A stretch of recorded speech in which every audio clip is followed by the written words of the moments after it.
When we designed the Glowforge printer, we worked really hard to make cleaning simple and straightforward. No engineering experience required. Let me show you how easy it is. Always start by turning off your Glowforge before starting any cleaning.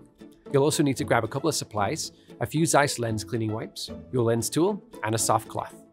We'll start with the crumb tray, so open the lid, lower the front door, and gently remove it. Over time, your crumb tray can accumulate little pieces of material from your projects.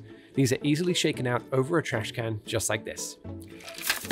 You can also remove any bits that might get caught with a cotton swab, but be careful not to bend the grid. Give the metal floor of your Glowforge a wipe with a soft cloth, sweeping out any bits and paying special attention that there's no material sitting in the 4 dimples in the bottom of the case. After emptying the crumb tray, we'll clean the cameras, the laser lens, and the windows with another one of your wipes. We recommend doing this about every 40 hours of printing to remove any accumulated dust that might affect the performance of your Glowforge. Remove the printer head from the metal plate under the laser arm, turn it upside down, and give the 2 small windows a wipe.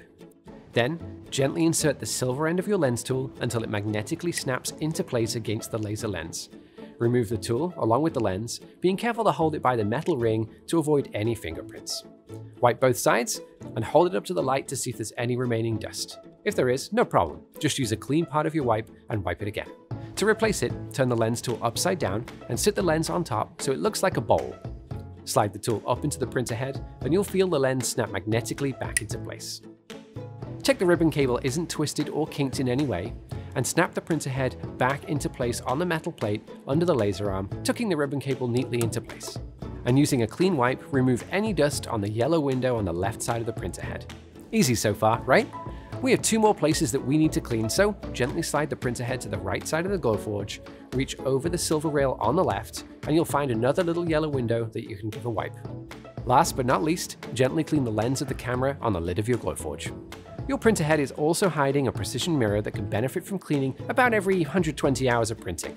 Pull up on the top layer of the printer head, which is attached by, you guessed it, magnets, and gently remove the mirror. Inspect it for dust, and it might not need cleaning, but if it does, reach for your trusty Zeiss wipes. To replace the mirror, slide it back into the printer head so the top surface of the blue handle is parallel to the ground, and snap the top of the printer head back into place. And that's it! Before turning your Glowforge back on, don't forget to replace the crumb tray, making sure that the feet sit properly in the 4 dimples in the bottom. Remember, the handle points towards the front and the feet are on the bottom. Close the front door and the lid, and you're ready for your next print.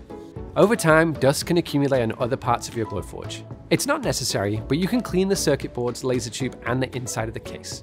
To start, turn off your Glowforge, open the lid and the front door, and remove the crumb tray. Remove the printer head, and without removing the cable, use a can of compressed air to blow dust from the circuit board.